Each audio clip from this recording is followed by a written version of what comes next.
नमस्कार दोस्तों, ज्ञानी मानसक यूट्यूब चैनल में आप सभी का स्वागत है।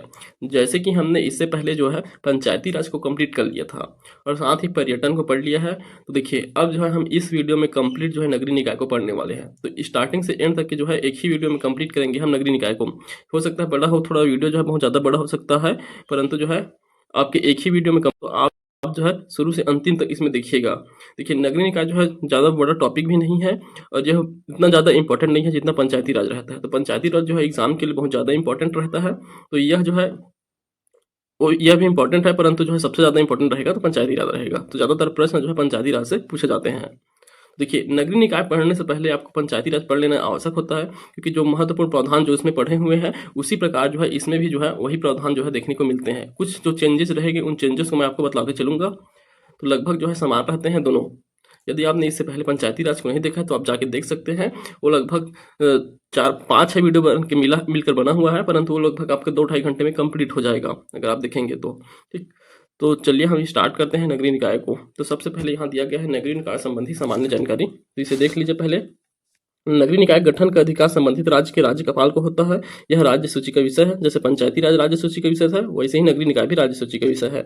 74वें संविधान संशोधन के तहत भारतीय संविधान में अनुसूची 12 में नगरीय निकाय के संगठन का प्रावधान किया गया है। तो अनुसूची 12 में जोड़ा गया है 74वें संविधान संशोधन के तहत, जिसके तहत कितने विषय है, 18 विषय जो है राज्य सूची में शामिल है, जिसके नियम और कानून बनाने का अधिकार जो है नगरीय निकाय को दिया गया है।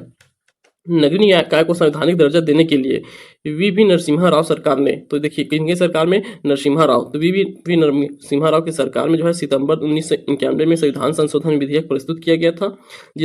यह प्रावधान संविधान संशोधन अधिनियम 1992 के तहत संपूर्ण भारत में 1 जून 1993 को लागू हुआ था। ठीक, और यह संविधान संशोधन में जैसे पंचायती राज हुआ था उसी प्रकार यह भी जो है गाडगिल समिति की सिफारिश पर किया गया था। ठीक, तो स्थानीय स्वशासन के विस्तार के लिए भी ये नगरीय निकाय ही बना है, जैसे पंचायती राज बना था।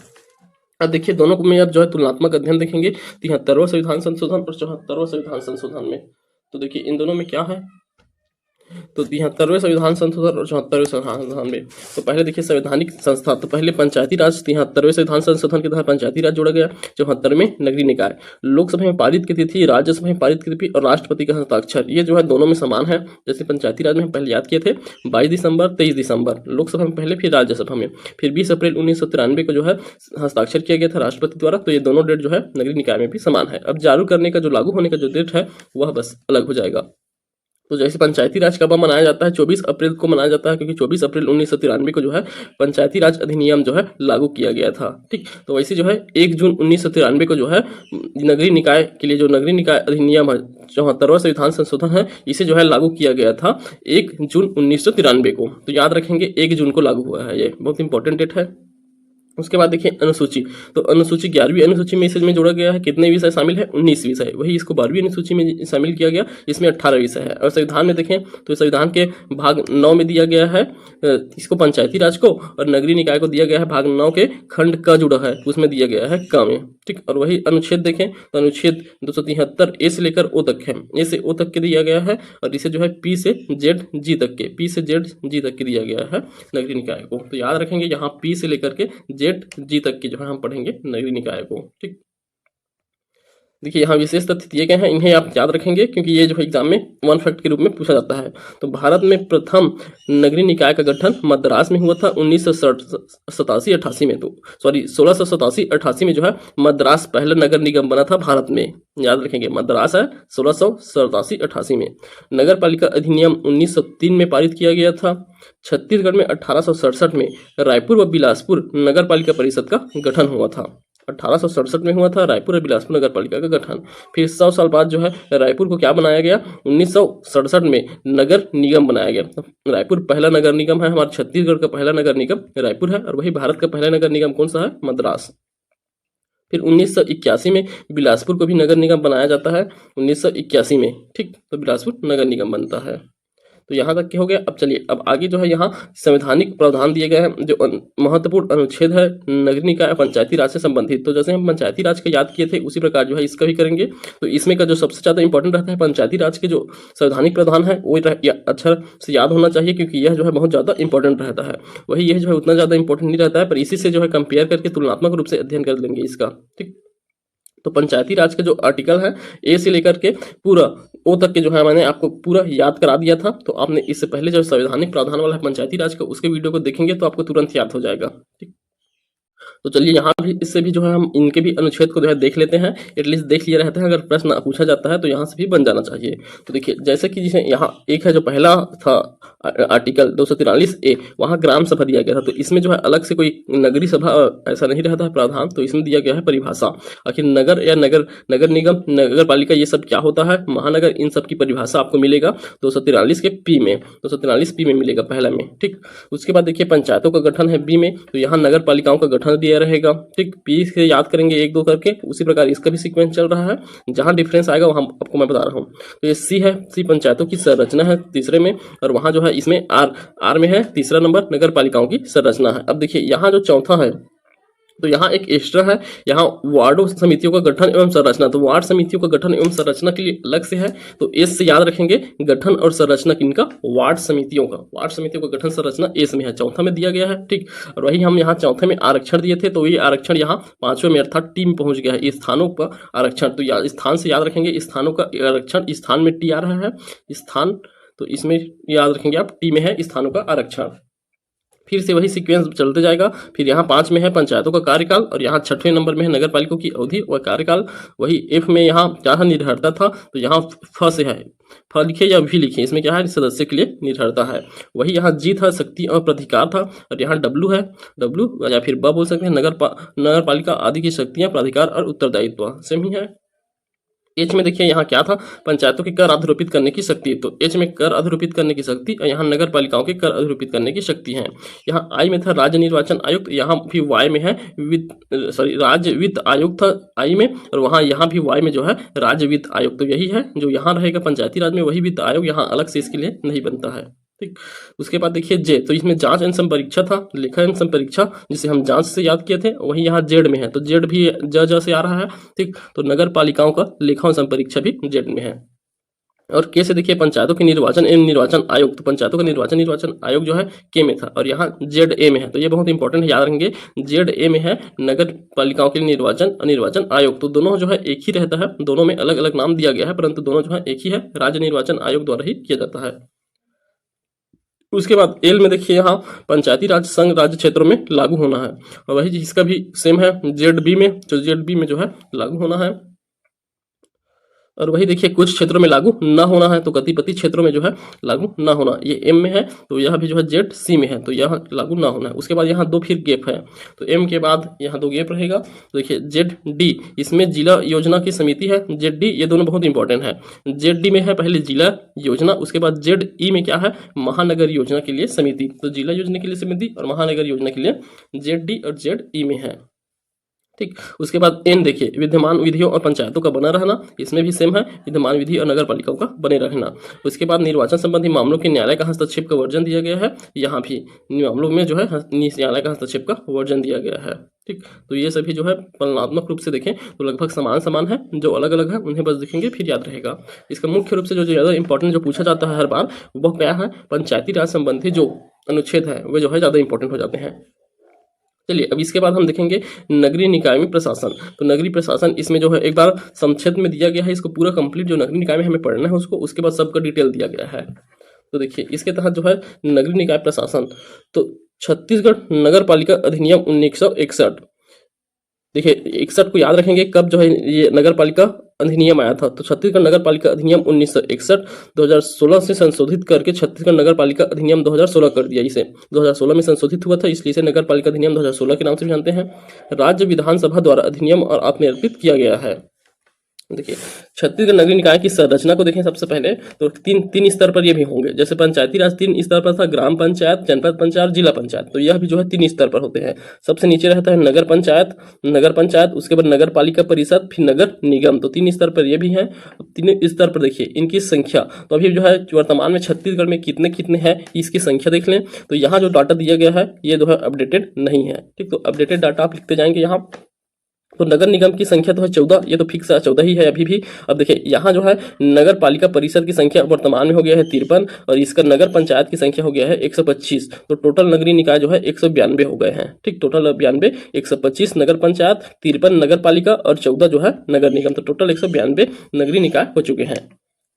अब देखिए प्रशासनिक प्रमुखों देखें तो नगर निगम में प्रशासनिक प्रमुख नगर निगम आयुक्त होते हैं। नगर पालिका के लिए नगर पालिका अधिकारी तो सीएमओ रहते हैं, मुख्य नगर पालिका अधिकारी रहते हैं। और वही जो है नगर पंचायत स्तर पर भी जो है मुख्य नगर पालिका अधिकारी रहते हैं। याद रखेंगे नगर निगम में कौन रहते हैं? कमिश्नर। नगर निगम के आयुक्त रहते हैं कमिश्नर।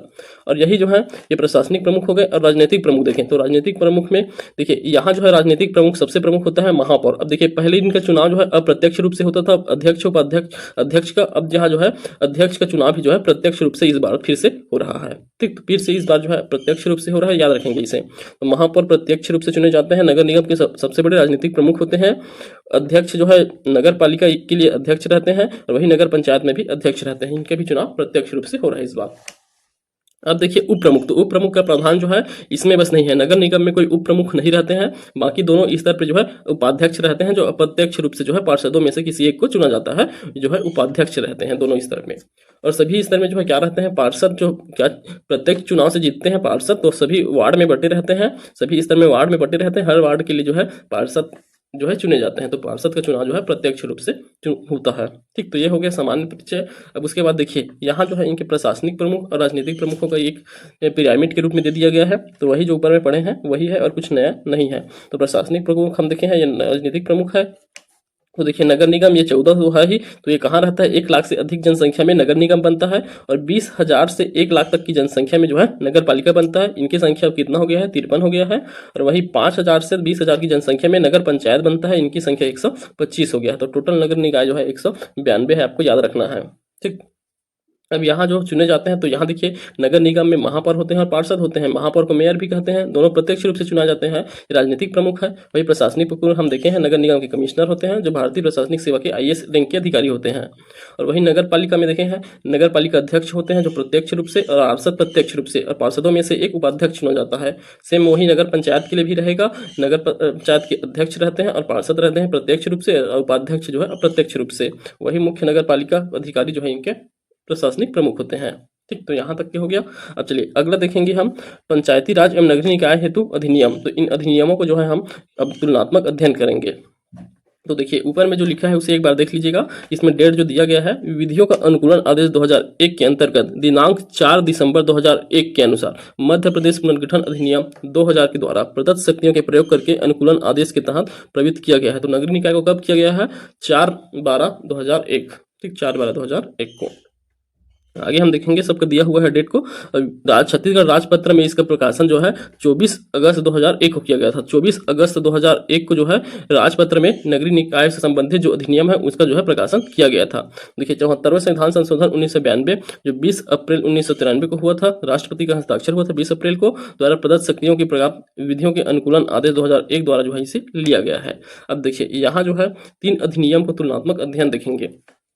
तो हमारा यहाँ से जो है पंचायती राज के भी जो हम पढ़ चुके हैं अधिनियम, उसका भी रिवीजन होते जा रहा है। तो देखिए छत्तीसगढ़ नगर पालिका निगम अधिनियम 1956, तो यह 1956 में आया था। नगर पालिका निगम है, तो याद रखेंगे निगम जो है सबसे पहले आया था। तो नगर पालिका निगम अधिनियम 1956 में आया था। उसके बाद छत्तीसगढ़ नगर पालिका अधिनियम 1962 में, यहाँ नगर पंचायत और नगर पालिका दोनों हेतु है ये, और ये जो है नगर निगम हेतु है। ठीक, तो ये दोनों हो गए। और पंचायती राज अधिनियम को हम जान रहे हैं 1993 में है।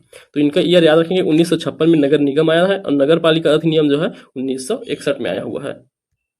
तो देखिए इन प्रावधानों को कहां से लिया गया है? तो ये मध्य प्रदेश पुनर्गठन अधिनियम 2000 से लिया गया है। सभी को, तीनों जो है मध्य प्रदेश में पहले शामिल था छत्तीसगढ़, तो वहीं से जो है मध्य प्रदेश पुनर्गठन अधिनियम से इनका प्रावधान को अवतरित किया गया है।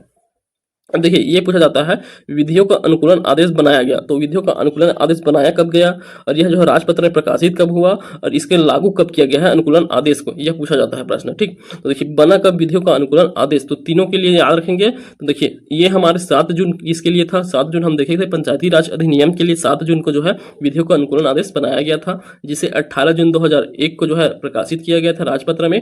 और 1 नवंबर 2001 से, मतलब 1 साल बाद, छत्तीसगढ़ बनने के 1 साल बाद 1 नवंबर 2001 से जो है इसे लागू कर दिया गया था पूरे छत्तीसगढ़ में। ठीक, वैसे ही आप हम देखेंगे इसके लिए नगर पालिका निगम अधिनियम और नगर पालिका अधिनियम के लिए, तो इन दोनों का जो है डेट जो है सेम है। तो 30 जून को दोनों को लिया गया था, 30 जून को दोनों को बनाया गया था, दोनों का अनुकूलन आदेश 30 जून को बना है। ठीक, और वही 24 अगस्त 2001 को दोनों को राजपत्र में प्रकाशित किया गया था और इनको लागू किया गया 1 नवंबर 2001 को। तो ये जो है तीनों को लागू किया गया है 1 नवंबर 2001 को, तीनों अधिनियम को। ठीक, अब इन अधिनियम के संबंध में जो सामान्य परिचय आपको पता होना चाहिए, तो वो क्या कहते होता है, एक अध्याय, धारा, अनुसूची। तो ये 3 चीजें आपको याद रहना जरूरी है। तो देखिए, जो नगर निगम है उसमें सबसे ज्यादा अध्याय है, 41 अध्याय है। और वही इन दोनों में जो है 15-15, पंचायती राज में देखे थे 15 अध्याय, और वैसी जो है नगर पालिका अधिनियम में भी 15 अध्याय है, और नगर पालिका निगम अधिनियम में है 41 अध्याय। और धारा को देखें तो हम पंचायती राज में 132 धारा पढ़े थे, और इसमें नगर पालिका में है 360 धारा, और नगर निगम में है 446 धारा। अनुसूची की बात करें तो नगर निगम में, नगर पालिका निगम में जो अधिनियम है उसमें है 2 धाराएं हैं, और पंचायती राज में 4 अनुसूची है, और इसमें भी 2 अनुसूची है, और जो है इसमें एक भी अनुसूची नहीं है। ठीक, भाग की बात करें तो दिया गया है इस नगर निगम अधिनियम में जो है कितना, 13 भाग दिए गए हैं। ठीक, अब यहाँ आप नोट पॉइंट देख सकते हैं, छत्तीसगढ़ राज्य में नगरीय निकाय के योजनाबद्ध विकास हेतु छत्तीसगढ़ नगर पालिका विकास निधि नियम 2003 जारी किया गया है। तो इनके नगरीय निकाय को योजनाबद्ध विकास के लिए छत्तीसगढ़ नगर विकास निधि नियम 2003 जारी किया गया है। छत्तीसगढ़ में नगर निगम हेतु छत्तीसगढ़ नगर पालिका निगम 1956 लागू है। तो नगर निगम के लिए है ये 1956 का अधिनियम, और नगर पंचायत और नगर पालिका हेतु कौन सा है, 1961 का नगर पालिका अधिनियम। ठीक, अब चलिए, अब इसके आगे हम देखेंगे नगरीय निकाय का तुलनात्मक अध्ययन। अब देखिए, ये जो हम टेबल पढ़ने वाले हैं पूरा, तो इन टेबल से जो है हम जो है पूरा जानकारी को पढ़ लेंगे कि हमें पढ़ना क्या है, नगर निगम के अंतर्गत हमें क्या पढ़ना रहता है। तो उसकी पूरे स्ट्रक्चर को हम जो है यहाँ समझ लेंगे। इसके बाद इसके संबंध में जो डिटेल से दिया गया है सभी का अलग अलग, नगर निगम के लिए, नगर पालिका के लिए, नगर पंचायत के लिए अलग से पूरा फिर से विस्तृत अध्ययन दिया गया है, वो यहाँ समझ लेंगे तो वो जो है बहुत आसान हो जाएगा। तो चलिए, यहीं से हम समझेंगे सबको। यहाँ से तुलनात्मक अध्ययन है तो आपका याद करने भी आसान हो जाएगा। तो चलिए सभी को देखते हैं तुलनात्मक रूप से। तो देखिए, टेबल के फॉर्म में दिया गया है, मतलब ये आपको याद करने में बहुत सरल जाएगा। देखिए, नगर निगम, नगर पालिका परिषद और नगर पंचायत, जैसे संख्या मैं आपको अपडेट कर दिया हूँ, इसका 53 है, इसका 125 है। ठीक, अब देखिए इनका गठन कहाँ किया जाता है, तो नगर निगम सबसे बड़े शहर के लिए, वृहद नगरीय क्षेत्र के लिए रहता है, और नगर पालिका लघु नगरीय क्षेत्र के लिए रहते हैं, और नगर पंचायत जो है संक्रमणशील क्षेत्र। संक्रमणशील क्षेत्र का कहने का तात्पर्य है जो पहले गाँव था पहले, वह जो है विकसित होकर के एक नगर के रूप में विकसित हो रहा है, संक्रमणशील क्षेत्र बन रहा है, तो इसे संक्रमणशील क्षेत्र कहेंगे, और इसे नगर पंचायत घोषित किया जाता है। ठीक, उसके बाद देखिए, अधिसूचना तीनों के लिए राज्यपाल द्वारा अधिसूचना जारी किया जाता है।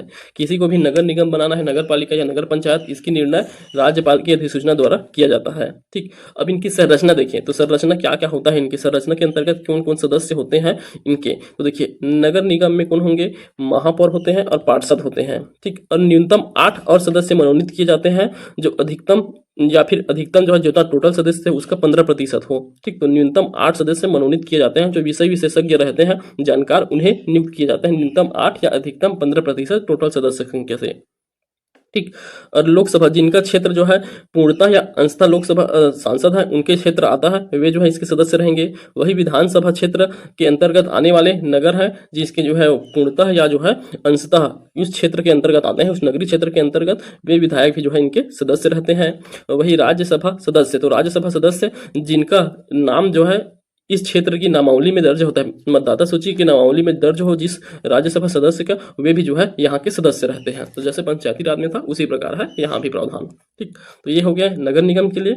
और वही हम नगर पालिका परिषद का देखें तो यहाँ देखिए, अध्यक्ष उपाध्यक्ष होते हैं, पार्षद होते हैं, और यहाँ मनोनीत सदस्य की संख्या 5 होगा। तो यहाँ मनोनीत सदस्य 5 होगा। फिर वही लोकसभा सदस्य होंगे, विधानसभा सदस्य, राज्यसभा सदस्य, जो मैं आपको यहाँ बताया हूँ। ठीक, और यहाँ देखिए, यहाँ भी अध्यक्ष पार्षद है। अब यहाँ मनोनीत सदस्यों की संख्या 3 हो जाता है। तो देखिए, यहाँ 3 है, यहाँ 5 है, और यहाँ कम से कम 8 होना चाहिए, और अधिकतम 15 होना चाहिए प्रतिशत। ठीक, तो ये हो गया हमारा संरचना। उसके बाद देखिए, प्रशासनिक अधिकारी, हम इसे भी देख चुके हैं। प्रशासनिक अधिकारी कौन कौन होते हैं, तो नगर निगम आयुक्त अर्थात कमिश्नर होंगे। यहाँ सीएमओ रहते हैं, मुख्य नगर पालिका अधिकारी, यहाँ भी सीएमओ रहते हैं नगर पंचायत के लिए। ठीक, यहाँ और देखिए अब निर्वाचन, तो निर्वाचन कैसे होता है, तो यहाँ महापौर और पार्षद दोनों प्रत्यक्ष रूप से चुने जाते हैं। यहाँ अध्यक्ष प्रत्यक्ष होते हैं, पार्षद प्रत्यक्ष होते हैं, और उपाध्यक्ष जो है अप्रत्यक्ष चुने जाएंगे।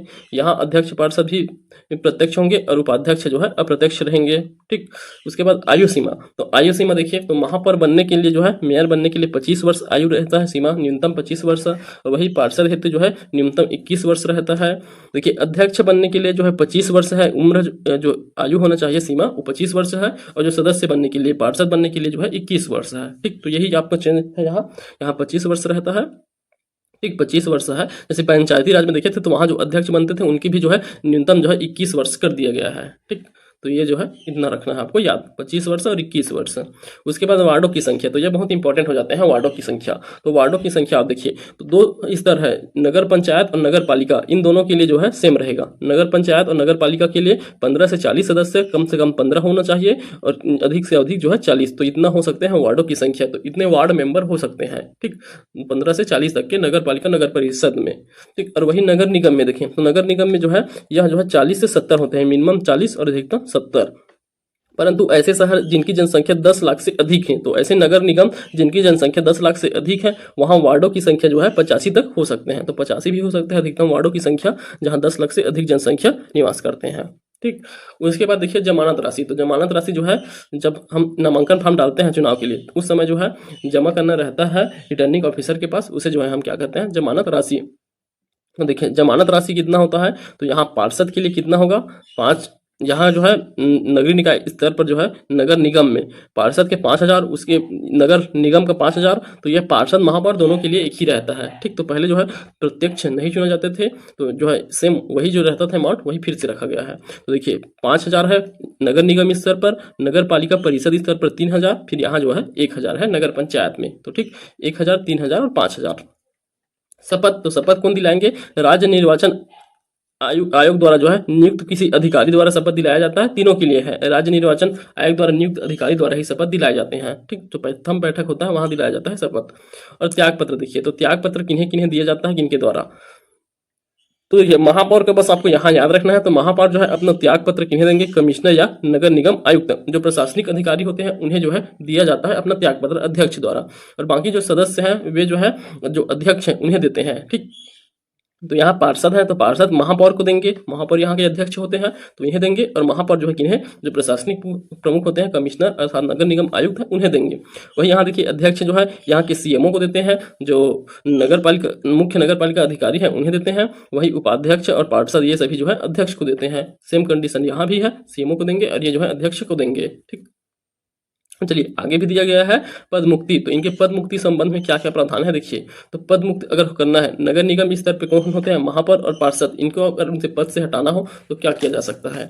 देखिए महापौर के लिए अविश्वास प्रस्ताव से हटाया जा सकता है, आगे डिटेल से देखेंगे इन्हें, और भी जो है 2-3 प्रकार होते हैं इन्हें पद से हटाने के लिए, तो उनके माध्यम से हटाया जा सकता है। तो पहले सबसे पहला है अविश्वास प्रस्ताव। तो देखिए अविश्वास प्रस्ताव के द्वारा कैसे, तो अविश्वास की प्रक्रिया में क्या होगा, तो देखिए अविश्वास जब प्रस्ताव लाया गया तो 1/3 निर्वाचित सदस्यों के मांग पर, जिसमें उपस्थित और मतदान करने वाले के 2/3 सदस्यों के कुल का आधे से अधिक हो। तो देखिए पहले तो हस्ताक्षर करके लाया जाएगा, तो उसमें कितने हस्ताक्षर, 1/3, तो निर्वाचित सदस्यों के 1/3 सदस्यों की अगर मांग है तब उनके लिए जो है अविश्वास प्रस्ताव लाया जा सकता है, ठीक। उसके बाद अविश्वास प्रस्ताव लाने के पश्चात जब वोटिंग होगी, तो वोटिंग होगी उसमें मतदाता जो है विशेष बहुमत कहा जाता है इसे, 2/3, ये 2/3 कितना होना चाहिए, टोटल सदस्य है उपस्थित और मतदान करने वाला का 2/3 है, और जो टोटल सदस्य जो कुल सदस्य है उसका 1/2 से अधिक होना चाहिए, आधा से अधिक होना चाहिए, ठीक। तो ये विशेष बहुमत कहते हैं। तो इससे पारित होगा तब उन्हें जो है हटाया जाएगा पद से।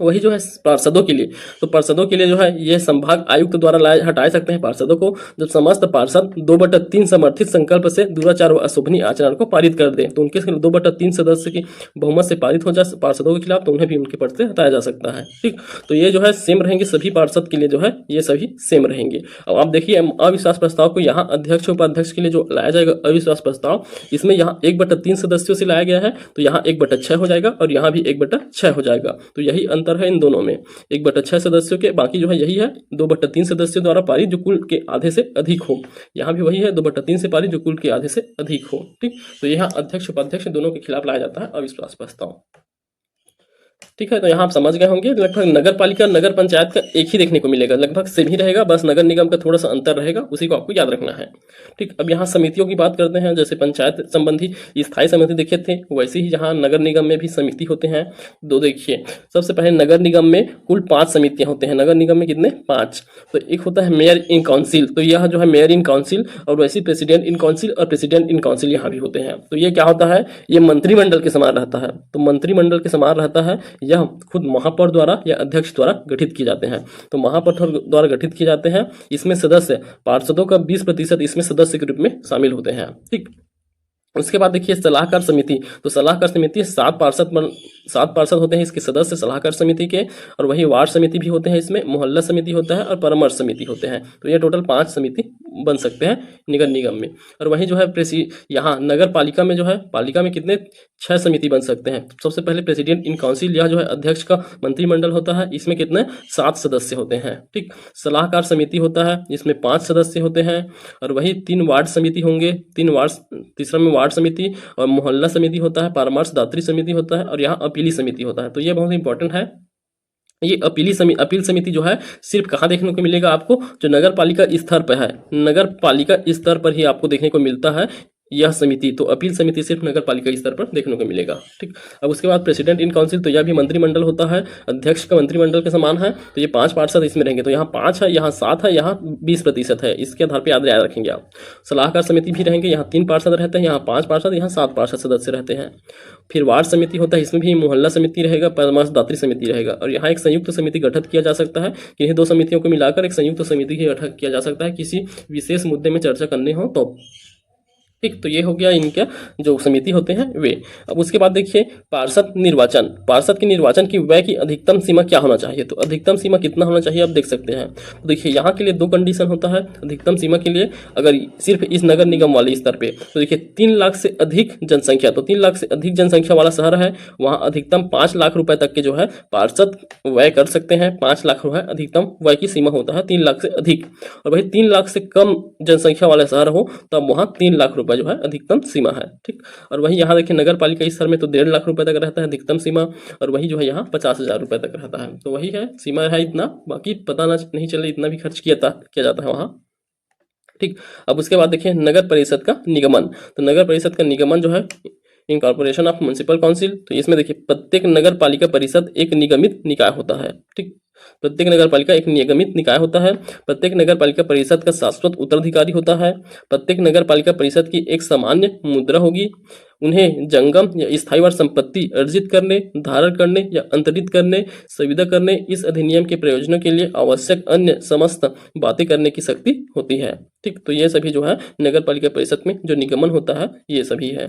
ठीक, तो देखिए आपको भले लग रहा हो ये वीडियो जो है स्पीड जा रहा है, परंतु समय कम है, एडमिट कार्ड भी आ चुका है, तो यह जो है बहुत फास्ट करेंगे हम। तो देखिए अब इसको आप अगर अच्छे समझ गए होंगे तो आगे आपको जो है बहुत आसान जाने वाला है। ठीक, तो चलिए अब यहाँ दिया जो है संवैधानिक प्रावधान। देखिए भाग 9 क में, संविधान के भाग 9 क में जो है नगर पालिका दिए गए हैं, उनके संबंध में जो प्रावधान है वो जो है कितना से 243 पी से लेकर के जेड जी तक के हैं। ठीक, 243 पी से लेकर के 243 जेड जी तक के जो है संवैधानिक प्रावधान दिए गए हैं। तो इन्हीं सबको यहाँ जो है एक बार चर्चा कर दिया गया है। तो चलिए एक बार जो है हम रीड मान लेते हैं इसमें इंपॉर्टेंट क्या क्या है।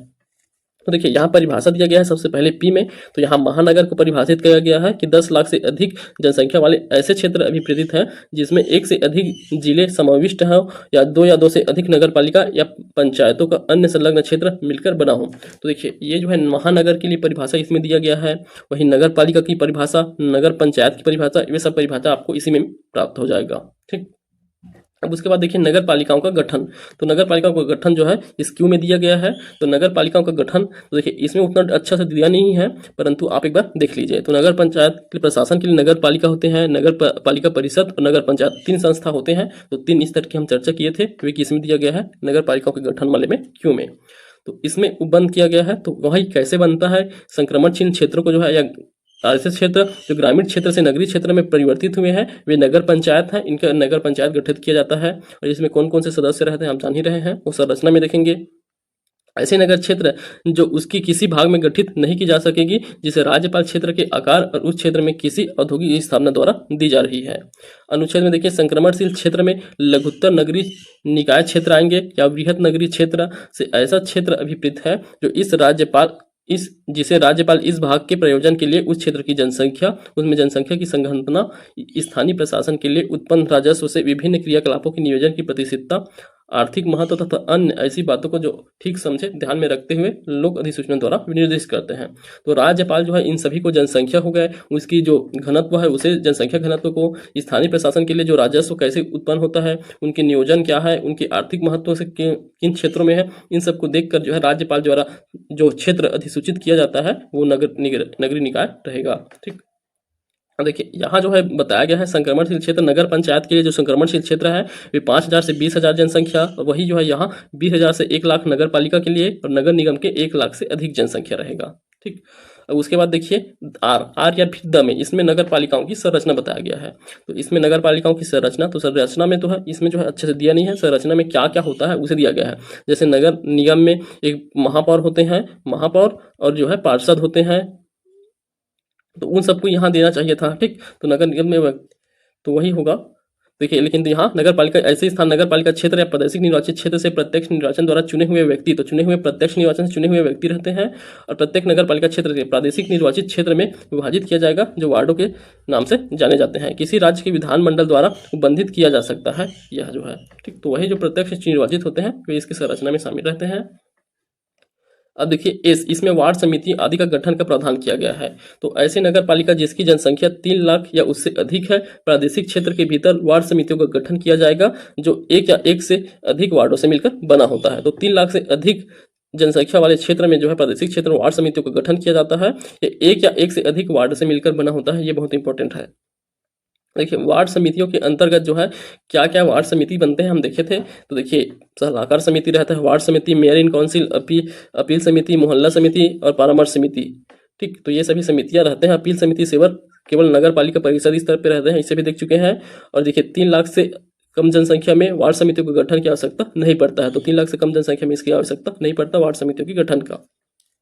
चलिए आगे देखिए टी, इसमें स्थानों का आरक्षण था। तो ये भी आरक्षण सेम है जैसे हम पंचायती राज में पढ़े थे, आरक्षण उसी प्रकार है। तो देखिए यहाँ भी अनुसूचित जाति और अनुसूचित जनजाति के लिए आरक्षण रहेगा और साथ ही ओबीसी के लिए भी आरक्षण रहेगा। उसके लिए कंडीशन रहता है, इनका आरक्षण जो है जनसंख्या के अनुपात में रहता है। ठीक, अनुसूचित जाति और जनजातियों के लिए 50% व उससे कम आरक्षण हो तब अन्य पिछड़ा वर्ग के लिए जो है 25%। तो देखिए वहाँ अन्य पिछड़ा वर्ग के लिए जो आरक्षण है उसे बढ़ाकर 25% कर दिया गया है। अगर 50% से कम है तो ओबीसी के लिए कर दिया गया है 50%। ठीक, और वही जो है यहाँ अन्य पिछड़ा वर्ग के लिए अभी भी जो है 25% स्थान ही आरक्षित है। ठीक, तो यही बस अलग है इसमें, इसको आपको याद रखना है। तो ये सभी हमारे सभी नगरीय निकाय स्तरों पे देखने को मिलेगा। ठीक, तो 25% स्थान आरक्षित रहेंगे ओबीसी के लिए यदि एसटी या एससी की जो आरक्षण है वो 50% से कम हो तब।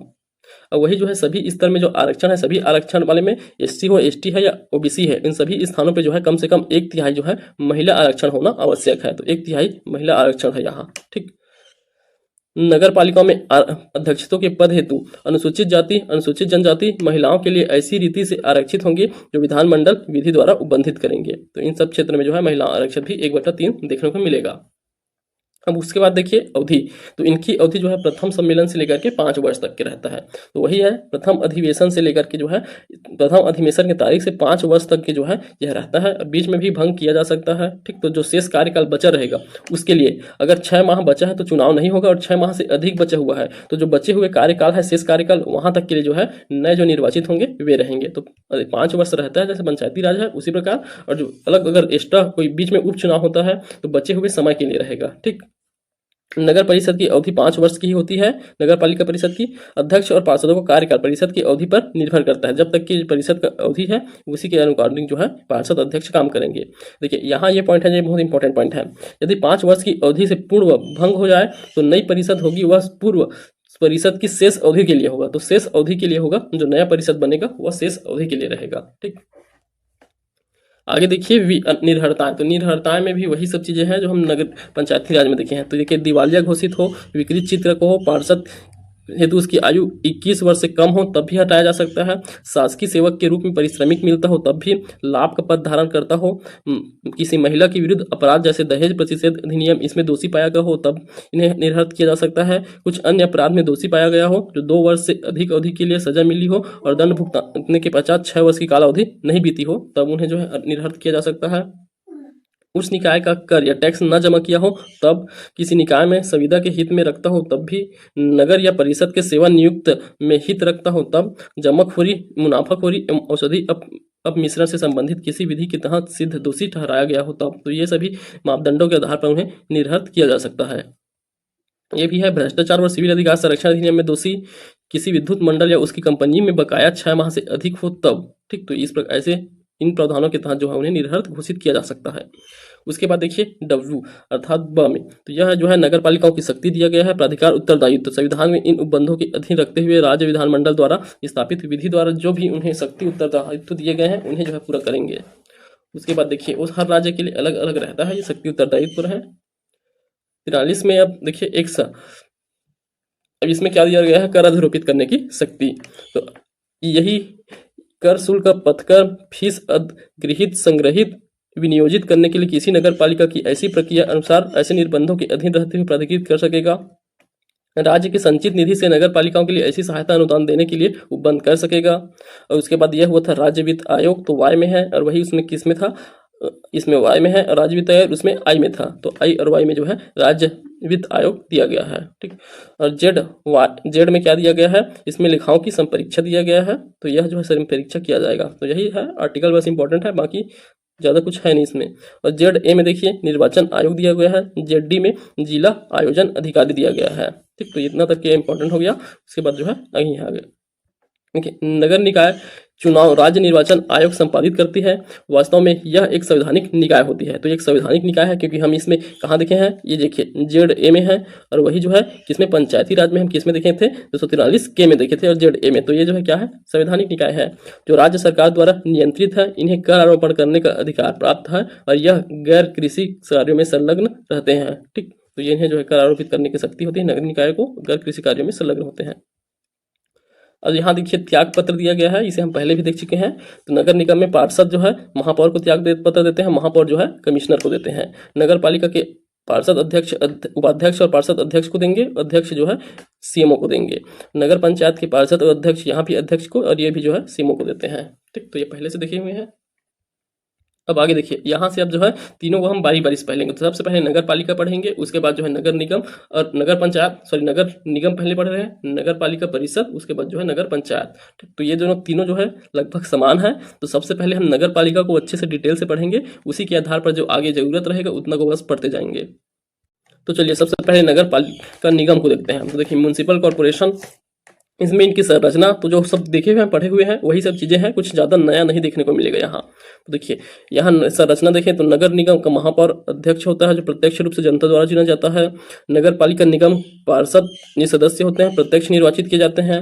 इसमें न्यूनतम 8 सदस्य या अधिकतम 15% सदस्य जो है मनोनीत होते हैं, जो कहाँ विशेष ज्ञान और अनुभव रखने वाले सदस्य को राज्य सरकार द्वारा मनोनीत किया जाता है। ठीक, लोकसभा के वे सदस्य जो निर्वाचन क्षेत्र नगर निगम क्षेत्र के अंशतः या पूर्णतः आता है, वे लोकसभा सदस्य रहेंगे। और विधानसभा के वे सदस्य जिनका निर्वाचन क्षेत्र नगर निगम क्षेत्र के अंशतः या पूर्णतः आता है, वे विधानसभा सदस्य भी इनके सदस्य रहते हैं।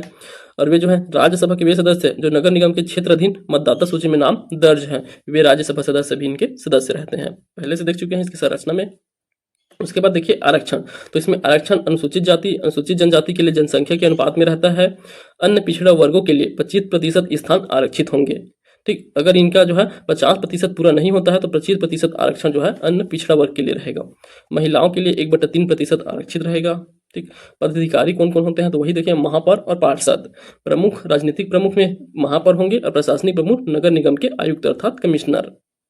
नगर निगम वार्डों की संख्या तो अधिक न्यूनतम 40 और अधिकतम 70 होते हैं।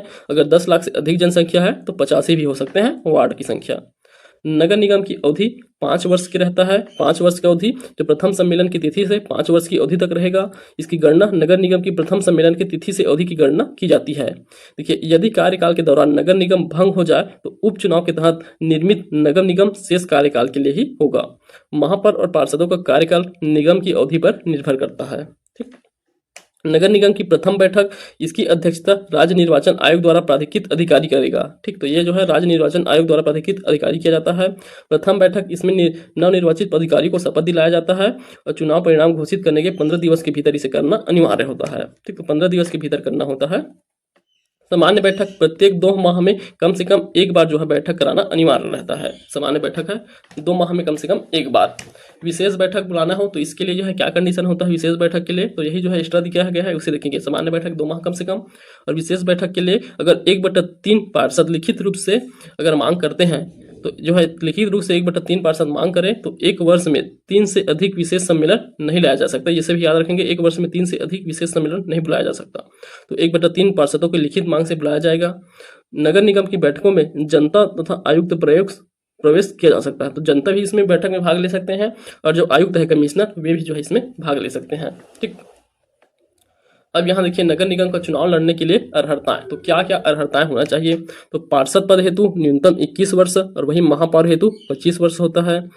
कोई व्यक्ति एक साथ 2 वार्डों के लिए पार्षद का चुनाव नहीं लड़ सकता, तो 2 वार्डों के लिए जो है नहीं लड़ सकता। जैसे एक ही स्तर पर पंचायती राज में जो है चुनाव नहीं लड़ सकते थे, उसी प्रकार इसमें भी है एक ही स्तर के जो है 2 अलग अलग वार्डों से जो है चुनाव नहीं लड़ा जा सकता किसी एक उम्मीदवार द्वारा। ठीक, अगर वे चाहें तो लड़ सकते हैं एक पार्षद का और महापौर का, ऐसे लड़ा जा सकता है, परंतु एक ही जो है स्तर में 2 वार्डों का नहीं लड़ सकते। या फिर इस वार्ड से भी लड़ सकते हैं, इस वार्ड से भी लड़ सकते हैं दूसरे स्तर के, परंतु एक ही स्तर के 2 वार्डों से नहीं लड़ सकते। अब देखिए पदाधिकारियों की पद मुक्ति, और पदाधिकारियों की पद मुक्ति इसके संबंध में क्या प्रावधान है। तो इसमें पदाधिकारी कौन है, महापौर, और कौन जो सदस्य हैं वे। देखिए महापौर को हटाने के लिए जो है क्या क्या प्रावधान हो सकते हैं। तो 3 प्रकार से हटाया जा सकता है इन्हें। सबसे पहले तो अविश्वास प्रस्ताव से, जिसे हम पहले ही देखे थे। अविश्वास प्रस्ताव ये किनके द्वारा लाया जाएगा, पार्षद द्वारा लाया जाएगा। इसकी अध्यक्षता कलेक्टर द्वारा किया जाएगा। इस सम्मेलन की अध्यक्षता कलेक्टर द्वारा करते हैं। ठीक, तो पार्षद के लिए जब लाया जाता है तो कलेक्टर द्वारा अध्यक्षता किया जाएगा। देखिए इसमें जो है कैसे लाया जाता है, तो पहले हम चर्चा किए थे कि 1/3 निर्वाचित सदस्यों की हस्ताक्षर से प्रस्ताव को जो है हस्ताक्षर करके प्रस्ताव को कलेक्टर के पास प्रस्तुत किया जाएगा, जिसके पश्चात एक विशेष बैठक बुलाई जाएगी, जिसके बाद बैठक में निर्वाचित पार्षदों का 2/3 बहुमत से स्वीकृति हो जाए, जिनकी संख्या निकाय के कुल निर्वाचित पार्षदों की आधे से अधिक हो तो महापौर को अपना पद त्यागना पड़ेगा। तो वही बताया है 1/3 सदस्यों के हस्ताक्षर से कलेक्टर के पास पहले आवेदन किया जाता है, फिर कलेक्टर क्या करेंगे उसके लिए जो है विशेष सम्मेलन बुलाएंगे। तो इस सम्मेलन में फिर वोटिंग किया जाएगा, फिर जो उपस्थित और मतदान वाले जो है टोटल 2/3 सदस्य अगर मतदान करते हैं अविश्वास प्रस्ताव के संबंध के पक्ष में, और ये जो है 2/3 कितना होना चाहिए, ये जो है टोटल जो कुल सदस्य है नगर निगम के उसके 1/2 से अर्थात आधे से अधिक होना चाहिए, तब जो है यह प्रस्ताव जो है पारित माना जाएगा। महापौर को हटाया जाना, ये दूसरा तरीका है महापौर को हटाया जाना। तो ये राज्य सरकार द्वारा हटाया जा सकता है, जिसके आधार क्या रहेगा, लोकहित या निगम के हित में वांछनीय नहीं होने पर। दूसरा है अपने कर्तव्य का पालन करने में अक्षम होने पर। तीसरा है निगम के विपरीत कार्य कर रहा हो तब। चौथा है महापौर उस आरक्षित वर्ग का नहीं है जिस वर्ग के लिए वह सीट आरक्षित था। तो इन 4 कंडीशन के आधार पर राज्य सरकार महापौर को हटा सकते हैं, और महापौर का त्याग पत्र से हट ही सकते हैं। तो यह जो है लिखित रूप से किन्हें, नगर निगम आयुक्त अर्थात कमिश्नर को त्याग पत्र देकर के अपने पद से हट सकते हैं। ठीक, तो ये हो गया महापौर के लिए। अब देखिए जो पार्षद होते हैं नगर निगम के पार्षद, उनके लिए तो उन्हें एक तो कमिश्नर हटा सकते हैं, संभागीय आयुक्त, और दूसरे पार्षदों खुद त्याग पत्र दे सकते हैं। तो क्या क्या कंडीशन में जो है कमिश्नर द्वारा हटाया जाएगा। देखिए अगर अशोभनीय आचरण के कारण जनहित में आयुक्त पार्षद को पद मुक्त कर सकता है, यदि पार्षद के रूप में बना रहना लोकहित व निगम हित के लिए वांछनीय नहीं है तब, यदि वह निर्वाचित पार्षद उस वर्ग का नहीं है जिस वर्ग के लिए सीट आरक्षित है तब की कंडीशन में, यदि वह पार्षद विधि व्यवसायी होते हुए निगम के विरुद्ध अधिक कार्यवाही करता है तब, यदि संबंधित निगम द्वारा उस पार्षद को पद से हटाने के लिए संकल्प प्रस्ताव पारित कर दिया गया हो तब। तो देखिए यहाँ के पार्षद द्वारा भी संकल्प प्रस्ताव पार्षद के खिलाफ लाया जा सकता है। ठीक, तो ये बहुत अलग है। तो ये सभी में देखने को मिलेगा तीनों स्तरों में। देखिए संबंधित स्तर के समस्त पार्षद के 2/3 द्वारा समर्थित एक संकल्प प्रस्ताव में, जिसमें उस पार्षद के दुराचार एवं अशोभनीय आचरण के कारण पद पर बना रहना सही नहीं है, तो 2/3 पार्षदों के जो संकल्प से पारित किया जाएगा एक संकल्प, उसके माध्यम से पार्षदों को हटाया जा सकता है। इसके लिए अपील भी कर सकते हैं। तो पार्षद इसके लिए अपील कहाँ करेंगे, तो कारण बताने के लिए अवसर दिया जाएगा, वह पार्षद इस हेतु राज्य सरकार के पास अपील कर सकते हैं। ठीक, और त्याग पत्र किन्हें देते हैं, तो पार्षद जो है किन्हें, महापौर को अपना त्याग पत्र देकर जो है हट सकते हैं, जिसे वे संभाग आयुक्त नगर निगम आयुक्त को भेज देते हैं महापौर। ठीक, तो इस प्रकार भी हटाया जा सकता है त्याग पत्र के माध्यम से। अब देखिए आकस्मिक रिक्तियों से भरा जाना। तो आकस्मिक रिक्ति के संबंध में यदि किसी नगर, तो यहाँ बस आप याद रख लीजिए सभी स्तर में इसे पढ़ेंगे, पर सभी स्तर के लिए जो है ये सेम होता है। तो ये जो है सभी के लिए सेम रहेगा, एक बार पढ़ लीजिए, ज़्यादा कुछ अलग नहीं है, जैसा हम पंचायती राज में है पढ़े वैसी है। यदि किसी निगम में महापौर या पार्षद का पद रिक्त हो जाता है और यदि शेष काल अवधि 6 माह से अधिक है तो उपचुनाव की प्रक्रिया राज्य निर्वाचन आयोग के द्वारा संपन्न किया जाएगा। तो 6 माह से अधिक अवधि है तब जो है उपचुनाव किया जाता है, परंतु अगर 6 माह से कम है तो उपचुनाव नहीं कराया जाता है। परंतु अधिनियम के अधीन अध्यक्ष उपाध्यक्ष किन्हीं समितियों के निर्वाचन की कार्यवाही ऐसे स्थान पर निर्वाचित लंबित रहती स्थगित नहीं की जाएगी। ठीक, तो इस प्रकार जो है 6 माह के लिए से अधिक है तब निर्वाचित किया जाएगा, और जो नए सदस्य बनेंगे वो बचे हुए कार्यकाल के लिए ही जो है अपना कर्तव्य का निर्वहन करेंगे। ठीक, अब देखिए नगर निगम में गठित समितियां, तो नगर निगम में जो समिति होते हैं उन समितियों को देखिए, तो 5 समिति हम पढ़े थे, उन्हीं समितियों के संबंध में है। तो चलिए देखिए, सबसे पहला समिति जो है मेयर इन काउंसिल होता है, तो ये जो है मंत्री परिषद के समान रहता है, तो इसका आशय क्या है, सब परिषद महापौर। तो मेयर इन काउंसिल प्रारूप से शासन के से आशय है नगर पालिका निगम स्तर पर मंत्रिमंडल प्रारूप का शासन, तो मंत्रिमंडलीय प्रारूप का शासन है मेयर इन काउंसिल। इसका गठन महापौर द्वारा किया जाता है। इसमें सदस्य कौन शामिल होंगे, निर्वाचित सदस्य में से 20% सदस्य इसमें शामिल रहते हैं। इनमें एक अनुसूचित जाति या अनुसूचित जनजाति का होगा एवं एक महिला वर्ग का होना आवश्यक है। पदौधी महापौर के प्रसाद प्रयत्न रहते हैं ये, तो महापौर जो है जब चाहे तब इन्हें चेंज कर सकते हैं। सभापति देखिए, तो महापौर पर्याय रूप से सभापति होते हैं, इनकी भूमिका महापौर का मंत्रिमंडल के रूप में कार्य करते हैं मेयर इन काउंसिल। शक्ति और अधिकार इन्हें क्या दिया गया है, नगर निगम के क्षेत्र में विभिन्न विषयों पर निर्णय लेने का अधिकार है। मेयर इन काउंसिल के सदस्य को निगम के विभाग प्रभारी बना सकते हैं। ठीक, तो इन्हें जो है निगम में जो विभाग है उसके प्रभारी बना सकते हैं। इस समिति की बैठक के लिए कोरम संख्या जो है कितना होना चाहिए, 1/2 होना चाहिए। तो इस समिति के लिए कितना, 1/2 होना चाहिए, मतलब आधा होना आवश्यक है गठपूर्ति हेतु। आगे देखिए सलाहकार समिति, तो सलाहकार समिति इसका गठन निगम के महापौर द्वारा किया जाता है। निगम की प्रथम बैठक के पश्चात इसके सदस्य पार्षद होंगे। केवल ऐसे अर्थात निर्वाचित पार्षद ही सदस्य हो सकते हैं जो मेयर इन काउंसिल के सदस्य नहीं है।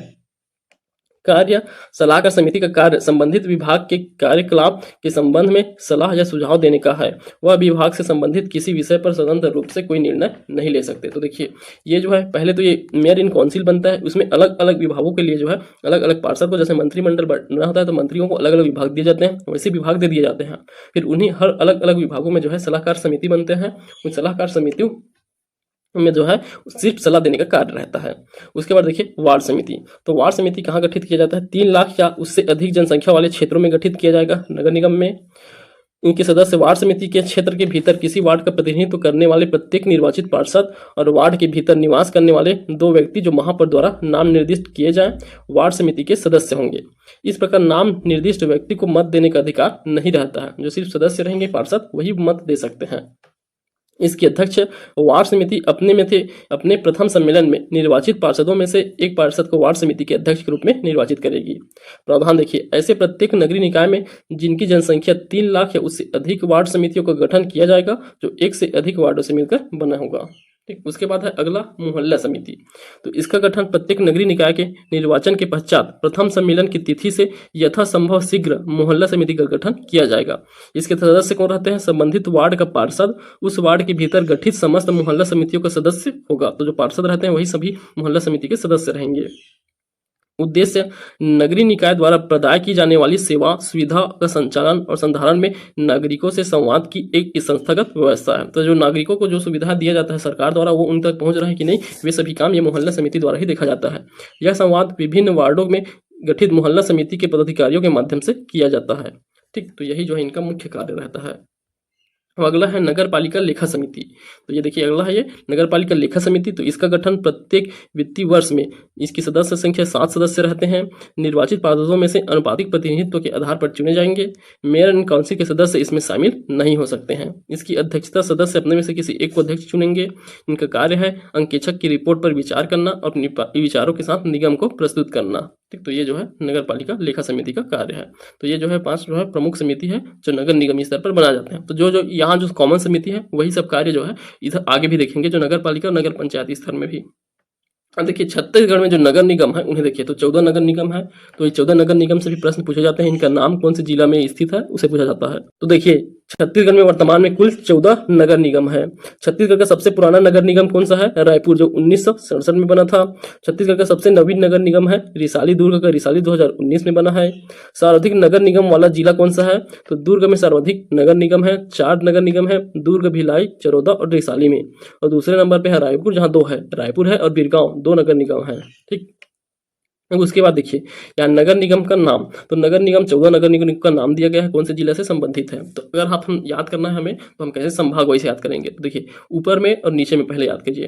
तो ऊपर में है सरगुजा संभाग में 2, एक सरगुजा में है अंबिकापुर हो गया और दूसरा यहाँ चिरमिरी है। ठीक, तो यहाँ है चिरमिरी, अंबिकापुर और चिरमिरी ये 2 हो गए। अब बस्तर संभाग में सिर्फ एक है, तो एक कौन सा है, जगदलपुर। तो एक है कौन सा, जगदलपुर, सिर्फ बस्तर संभाग में। अब उसके बाद देखिए, अब फिर से इन्हें संभाग वाइज डिवाइड कर दीजिए, तो यहाँ फिर 3 संभाग बच गए। तो यहाँ देखिए सबसे ज़्यादा कौन है, 4 संभाग, 4 है यहाँ दुर्ग, सॉरी 5 है, दुर्ग संभाग में 5 नगर निगम है, ने 5 नगर निगम है दुर्ग संभाग में, जिसमें से 4 तो सिर्फ दुर्ग जिले में है। तो 5 नगर निगम कौन से हैं, इसमें से 4 दुर्ग जिले में है। तो दुर्ग जिले का पहले देख लीजिए, ये 3 हो गया और एक 4, तो कौन है, एक दुर्ग खुद है, दूसरा दुर्ग का भिलाई और तीसरा है चरोदा। तो चरोदा भी दुर्ग में है और चौथा कौन सा है, रिसाली, जो सबसे नया है। 4 दुर्ग में है। और यहाँ एक संभाग, इसी संभाग में एक और कौन सा है, राजनांदगांव। तो राजनांदगांव भी एक नगर निगम है। ठीक, तो यहाँ 5 हो गए। और वही रायपुर संभाग में देखिए तो यहाँ टोटल कितने हैं, 4। तो यहाँ 4 है, जिसमें से 2 कहाँ रायपुर में है और 2 अलग अलग। देखिए रायपुर में कौन कौन से है, एक तो रायपुर खुद है, तो रायपुर एक खुद है, और एक कौन सा है, बिरगांव, रायपुर का बिरगांव। ठीक, बिरगांव और रायपुर।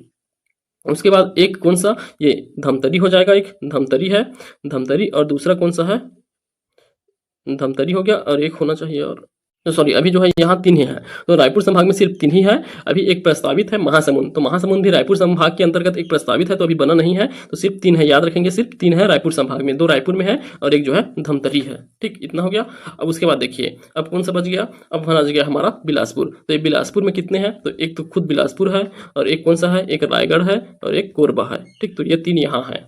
तो ये जो है टोटल जो है कितने हो गए, तो टोटल जो है 14 हो गए। तो 14 कैसे हुए, सबसे ज़्यादा कहाँ, 5 दुर्ग में, उसके बाद 3 जो है रायपुर में हो गए, 3 बिलासपुर में हो गए, 2 सरगुजा में हो गए और एक जो है जगदलपुर में हो गए। ठीक, तो देखिए 10 हो गया, 5 और 3 5 10 और ये 3 13 और एक 14, तो 14 नगर निगम है अभी। ठीक, महासमुंद जो है अगले के रूप में प्रस्तावित है। तो इसके बनने के बाद जो कितना हो जाएगा, 5 नगर निगम हो जाएंगे, 15 नगर निगम हो जाएंगे छत्तीसगढ़ में। तो महासमुंद अभी प्रस्तावित है।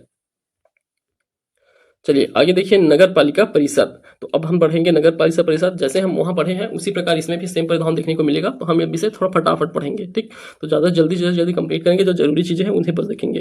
तो चलिए देखते हैं। तो सबसे पहले देखिए, ये जो है गठन इसका लघु नगरीय क्षेत्रों में किया जाता है। इसकी संरचना दिया गया है, तो आप जान रहे हैं, अध्यक्ष होते हैं, उपाध्यक्ष होते हैं, और वार्डों के जो पार्षद होंगे वे प्रत्यक्ष निर्वाचित। 5 मनोनीत सदस्य होते हैं यहाँ, वहाँ न्यूनतम 8 था और 15% था। तो यहाँ 5 मनोनीत सदस्य, लोकसभा के सदस्य, विधानसभा राज्यसभा के सदस्य। और देखिए राज्य 8वां जो है दिया गया है अगला, राज्य सरकार द्वारा दिव्यांग व्यक्तियों का नाम निर्दिष्ट किया जा सकता है इस परिषद में। उसके बाद देखिए आरक्षण, तो आरक्षण सेम है जैसे उसमें दिया गया था। ST SC के लिए 25%, OBC के लिए 1/3 महिला होना चाहिए। पदाधिकारी तो वही सभी अध्यक्ष उपाध्यक्ष रहते हैं और पार्षद रहेंगे। पंचायत वार्डों की संख्या तो देखिए यहाँ 15 और 40 रहता है। 15-40 सेम हम नगर पंचायत में दिखेंगे, न्यूनतम 15 और अधिकतम 40 रहेंगे। अवधि 5 वर्ष, जो हम आगे पिछले पढ़े हैं वैसी, प्रथम सम्मेलन से लेकर 5 वर्ष के लिए, अगर बीच में विघटित हो जाए तो शेष कार्यकाल के रहेगा, अगर 6 माह से अधिक है तब। यहाँ प्रथम सम्मेलन, इसकी अध्यक्षता राज्य निर्वाचन आयोग द्वारा प्राधिकृत अधिकारी ही करते हैं। पहले यही जो है कलेक्टर द्वारा नियुक्त अधिकारी होता था, अब जो है क्या हो गया है, राज्य निर्वाचन आयोग द्वारा प्राधिकृत अधिकारी किया जाएगा।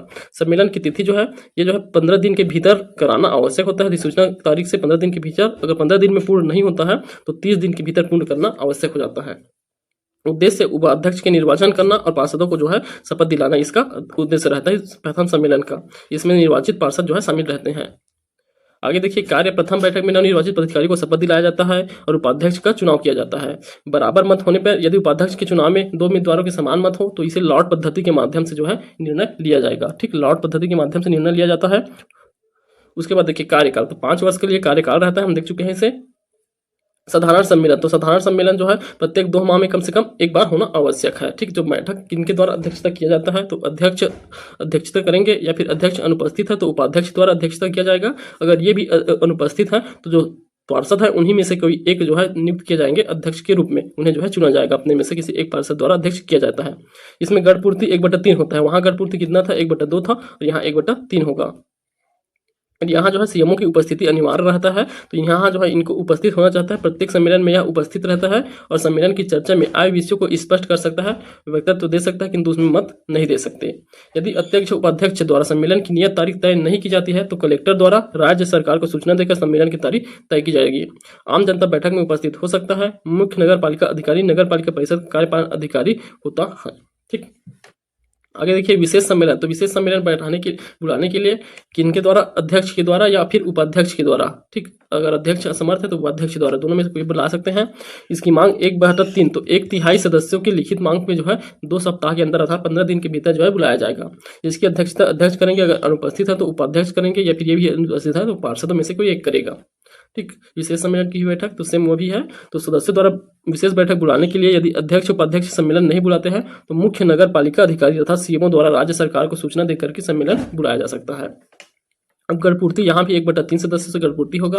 अगर गढ़पूर्ति नहीं होता है सम्मेलन को स्थगित किया जा सकता है, परंतु अगली तिथि में जो सम्मेलन होगा वहाँ गढ़पूर्ति होना आवश्यक नहीं रहता है। ठीक, नगर परिषद का चुनाव लड़ने के लिए अर्हताएं तो 21 वर्ष होना चाहिए और अध्यक्ष के लिए जो है 25 वर्ष होना चाहिए। कोई व्यक्ति एक साथ 2 वार्डों से पार्षद का चुनाव नहीं लड़ सकता। कोई व्यक्ति एक साथ अध्यक्ष और पार्षद दोनों का चुनाव लड़ सकता है, परंतु एक साथ 2 वार्डों से पार्षद का चुनाव नहीं लड़ सकते। नगर पालिका का बजट, तो देखिए नगर पालिका बजट यह मुख्य नगर पालिका अधिकारी द्वारा तैयार किया जाता है, तब इसे वित्त समिति या वित्त परिषद अध्यक्ष के समक्ष रखता है। तो वित्त समिति या वित्त परिषद द्वारा जो है अध्यक्ष के समक्ष रखा जाता है। वित्त समिति या परिषद अध्यक्ष बजट को उपरांतित कर सकते हैं। तत्पश्चात नगर पालिका परिषद बजट को परिवर्तन सहित किसी या फिर बिना किसी परिवर्तन के पारित करेगी। तत्पश्चात इसे अंतिम स्वीकृति के लिए राज्य शासन द्वारा भेजा जाता है। तो अंतिम रूप से जो है राज्य शासन द्वारा जो है बजट की स्वीकृति दिया जाता है।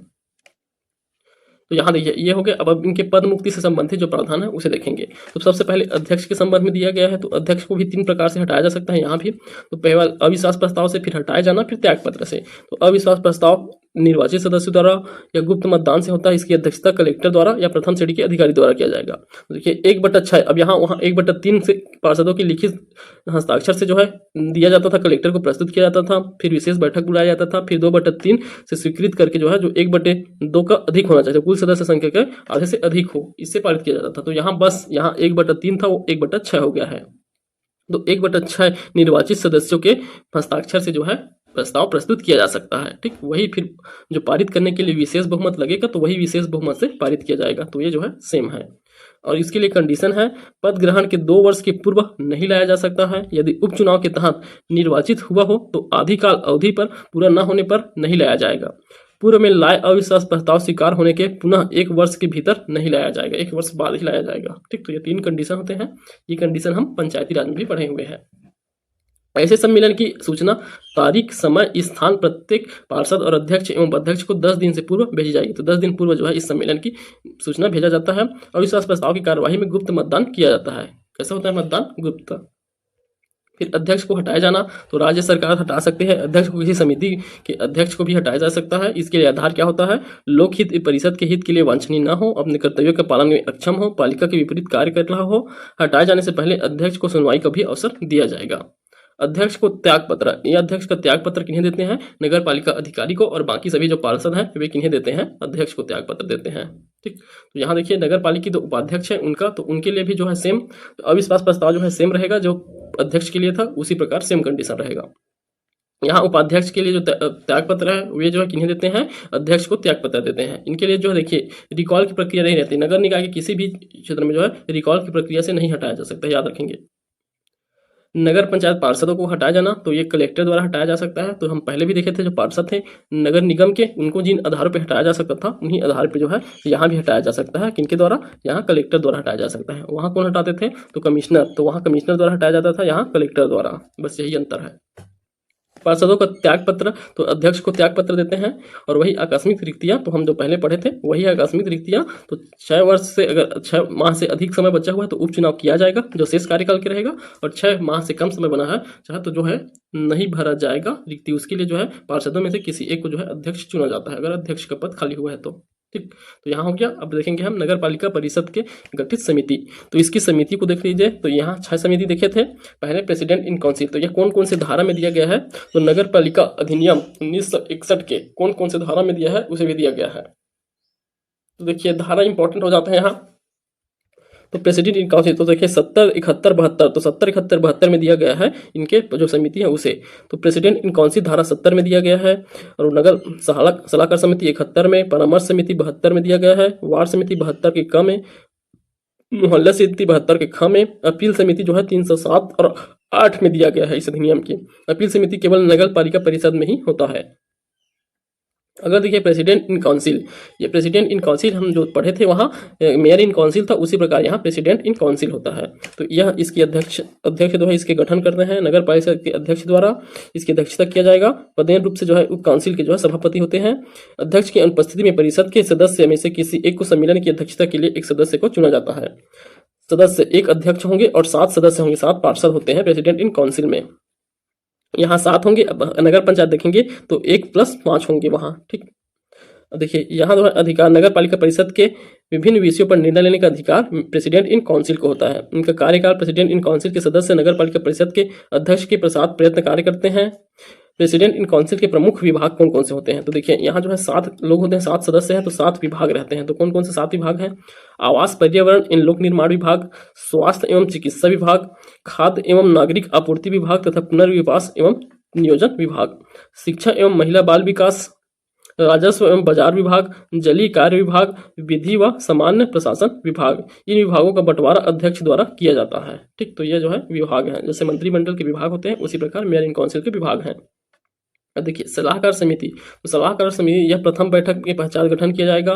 तो यह भी जो है लगभग सेम ही है जैसे हम नगर निगम में पढ़े हैं। तो यहाँ जो है सदस्य कितने रहेंगे? 5। तो 5 सदस्य रहते हैं सलाहकार समिति में। केवल ऐसे निर्वाचित पार्षद सदस्य हो सकते हैं जो प्रेसिडेंट इन काउंसिल के सदस्य नहीं है, ठीक।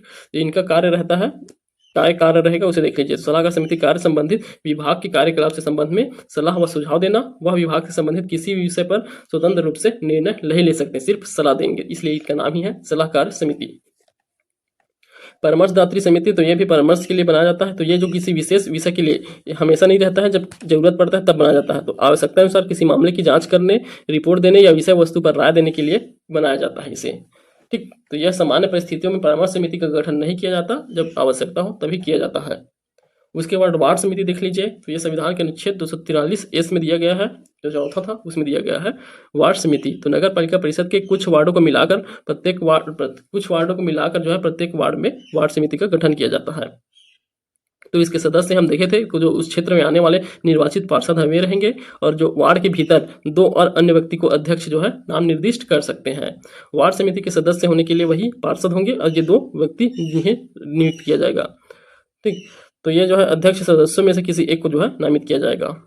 मोहल्ला समिति होता है, इसे भी देख चुके हैं, सेम ही है, कुछ अलग नहीं है। और देखिए ये अपील समिति सिर्फ इसी क्षेत्र में देखने को मिलेगा। प्रत्येक नगर पालिका परिषद में एक अपील समिति रहता है, तो सिर्फ नगर पालिका परिषद में रहेगा। इसमें एक नगर पालिका अध्यक्ष सदस्य रहते हैं, उपाध्यक्ष रहते हैं, और नगर पालिका के निर्वाचित 2 पार्षद इसके सदस्य रहेंगे। टोटल कितने होगा? 4 सदस्य। अध्यक्ष नगर पालिका परिषद का अध्यक्ष पदेय रूप से इसका सभापति होता है। नगर पंचायत के में अपील समिति के गठन का प्रावधान नहीं है। तो यहाँ सिर्फ अपील समिति सिर्फ नगर पालिका परिषद में देखने को मिलेगा। समिति का सभापति, तो समिति का सभापति अध्यक्ष, तो समिति के सदस्य अध्यक्ष करेगा, अध्यक्ष नहीं है तो उपाध्यक्ष करेगा। अगर ये भी नहीं है तो वो जो पार्षद हैं उनमें से किसी एक के द्वारा अध्यक्षता किया जाता है, ठीक। देखिए यहाँ देखिए नगर पालिका निगम अधिनियम 1961 की धारा 3 में क्या दिया गया है? निर्धारण सूची, तुलना पत्र, कलेक्टर या कॉलोनाइजेशन, इन सब का परिभाषा दिया गया है धारा 3 में, इस अधिनियम की धारा 3 में। तो सभी परिभाषा जो है धारा 3 में देखने को मिलता है हमें। जो अध्याय 2 और धारा 3 से स्टार्ट होता है, लगभग जो सभी अधिनियम रहते हैं उनकी परिभाषा है। तो ये परिभाषा किसमें दिया गया है? धारा 3 में। चलिए अब अगला जो है नगर पंचायत। तो देखिए नगर पंचायत भी सेम इसी की तरह है, इसे भी आप देखिए एकदम फटाफट पढ़ सकते हैं। तो ये संक्रमणशील क्षेत्र होता है, हम देख चुके हैं। नगर पंचायत की संरचना तो वैसी रहेगा जैसे पिछला था। तो यहाँ भी अध्यक्ष रहेंगे, उपाध्यक्ष रहेंगे और सदस्य रहेंगे, और 3 मनोनीत सदस्य रहेंगे, लोकसभा सदस्य, विधानसभा सदस्य, राज्यसभा सदस्य और एक दिव्यांग व्यक्ति जो राज्य सरकार द्वारा नाम निर्दिष्ट किया जाता है। वार्डों की संख्या सेम है, 15 से 40। आरक्षण भी सेम, ST SC के लिए रहता है, 25% OBC के लिए और 1/3 महिलाओं के लिए। पदाधिकारी अध्यक्ष, उपाध्यक्ष और पार्षद। चुनाव आप जान रहे हैं किनका उपाध्यक्ष और किनका प्रत्यक्ष होगा। अवधि 5 वर्ष के लिए। तो प्रथम सम्मेलन से गणना किया जाएगा, सबको पता है ये। चलिए अब नगर पंचायत की प्रथम बैठक। तो प्रथम बैठक की अध्यक्षता किनके द्वारा? राज्य निर्वाचन आयोग के द्वारा प्राधिकृत अधिकारी। तो ये भी वही हो गया है। अब निर्वाचन अधिसूचना की तारीख से 15 दिन के भीतर किया जाता है। तो अधिसूचना की तारीख के 15 दिन के भीतर किया जाता है। निर्वाचित पार्षदों द्वारा यह सदस्य गिन रहेंगे। निर्वाचित पार्षद, यहाँ क्या किया जाता है? शपथ दिलाया जाता है और उपाध्यक्ष का चुनाव कराया जाता है, ठीक। तो ये 2 कार्य रहते हैं। प्रथम बैठक की अध्यक्षता किनके द्वारा किया गया आप देख चुके हैं। तो नगर पंचायत की बैठक की अध्यक्षता कौन करेंगे? इनके अध्यक्षता जो है अध्यक्ष करते हैं, अध्यक्ष नहीं है वो अनुपस्थित में उपाध्यक्ष करेंगे। अगर जो भी अनुपस्थित है तो कौन करते हैं? जो पार्षद रहेंगे, पार्षदों में से किसी एक को जो है चुना जाता है अध्यक्षता करने के लिए। गणपूर्ति 1/3 होगा सेम। और अर्हताएं, तो अर्हताएं 21 वर्ष पार्षद के लिए, अध्यक्ष के लिए जो है 25 वर्ष रहेगा, ठीक। तो कोई व्यक्ति 2 वार्डों से पार्षद का चुनाव नहीं लड़ सकता। कोई व्यक्ति एक साथ अध्यक्ष पार्षद है तो चुनाव लड़ सकता है, सेम है। नगर पालिका की बैठक में मत देने का अधिकार पार्षद, अध्यक्ष, उपाध्यक्ष को है। एल्डरमैन लोकसभा तो जो है एक्स्ट्रा जो सदस्य रहते हैं, लोकसभा सदस्य, राज्यसभा, विधानसभा सदस्य, वे जो है भाग ले सकते हैं, परंतु जो है मत नहीं दे सकते। जो प्रत्यक्ष निर्वाचित है वही बस मत देंगे। पद मुक्ति, यहाँ जो है पद मुक्ति सेम है जैसे हम पिछले में देखे हैं। तो अध्यक्ष के लिए वही रहेगा जो हम नगर पालिका परिषद के अध्यक्ष के लिए देखे हैं, वे तो वही है निर्वाचित सदस्यों द्वारा 1/6 से जो 2/3 बहुमत के, जो आधे से अधिक होना चाहिए, 1/2 से अधिक, 2 वर्ष पूर्व नहीं लाया जाएगा, मतलब पद ग्रहण के 2 वर्ष से पहले नहीं लाया जाएगा, और जब उपचुनाव से जीता है तो आधा कार्यकाल से पहले नहीं लाया जाएगा। अध्यक्ष को हटाए जाने तो राज्य सरकार द्वारा उन्हीं सब स्तरों पर हटाया जा सकता है। पंचायत की राय पर नगर पंचायत अध्यक्ष अपने लोकहित से वांछनीय नहीं है या फिर जो अपने कर्तव्यों के लिए सक्षम नहीं है, वो बंधों के विपरीत कार्य कर रहा हो, तब हटाए जाने से पहले इन्हें सुनवाई का अवसर दिया जाता है। अध्यक्ष को त्याग पत्र देके भी जो है अध्यक्ष जो है त्याग पत्र देके, तो त्याग पत्र किन्हें देते हैं? जो सीएमओ रहते हैं अधिकारी उन्हें, और जो है बाकी सदस्य किन्हें देते हैं? उपाध्यक्ष और पार्षद जो है अध्यक्ष को देते हैं अपना त्याग पत्र। तो ये भी सेम उसी प्रकार है जैसे हम पढ़े हैं। तो ये दोनों भी आप एक बार देख सकते हैं, सेम ही है। तो यहाँ भी कलेक्टर द्वारा जो है हटाया जाता है इन्हीं पार्षदों को। अब देखिए यहाँ भी समिति बना हुआ है, तो यहाँ भी समिति सेम है, बस इसमें क्या अंतर है? सदस्यों को। तो यहाँ अध्यक्ष रहते हैं और 5 अन्य सदस्य होते हैं।